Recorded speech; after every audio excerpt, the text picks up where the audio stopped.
Hey there, folks. Rambling Collector here. So, I feel like it's been a while since I've done myself on camera for a while.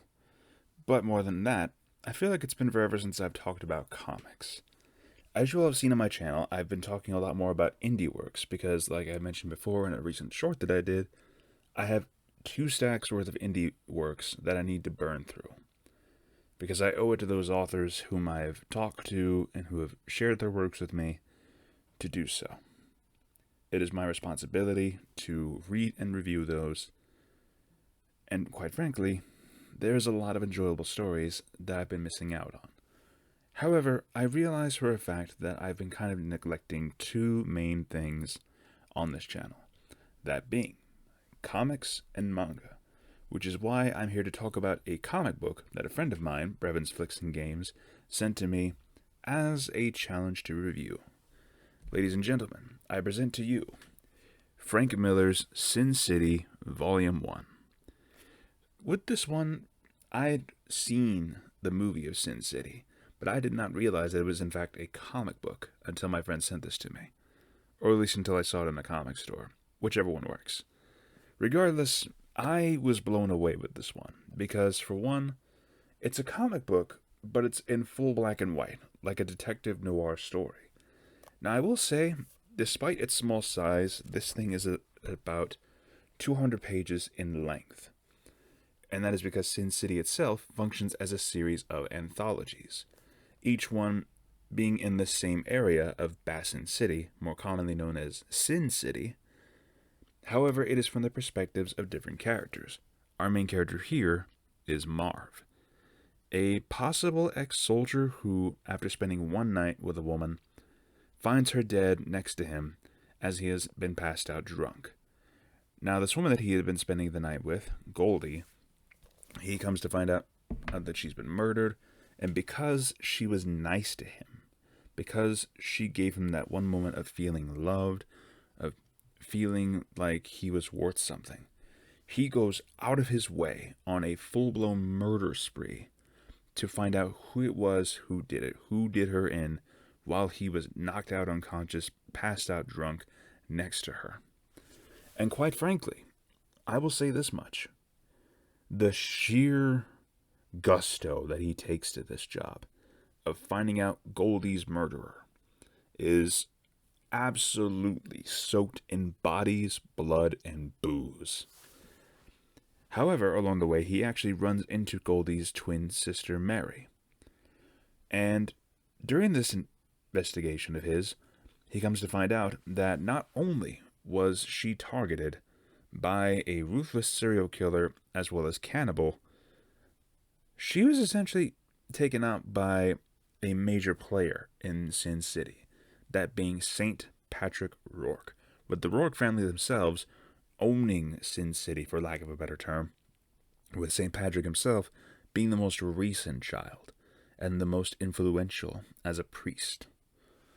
And the fact is that moments ago within this comic, Marv himself was actually interrogating a priest to find out how and who did Goldie in. That alone is a crazy thought, especially when you see St. Patrick and he talks. And he explains that, like Kevin, the cannibal, he too had partaken in human flesh in order to feel closer to God. Now, if that isn't the most messed up thing you've ever heard, I don't know what is.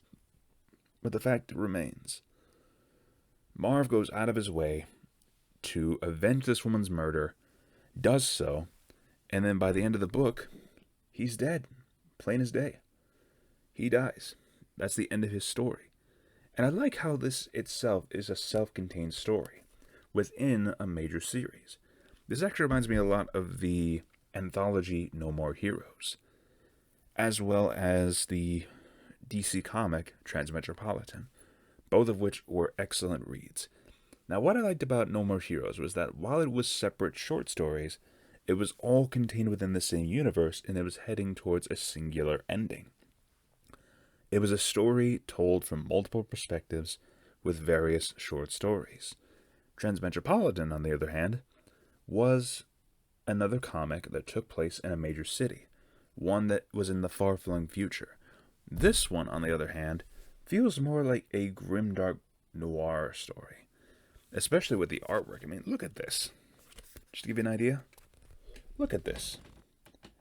That artwork is absolutely detective noir, full black and white, as it was presented in the movie, to represent and reflect that art style, where everything in the movie was essentially having a black and white filter over it, with the only color being the red of blood, the red of a beautiful dress, whatever.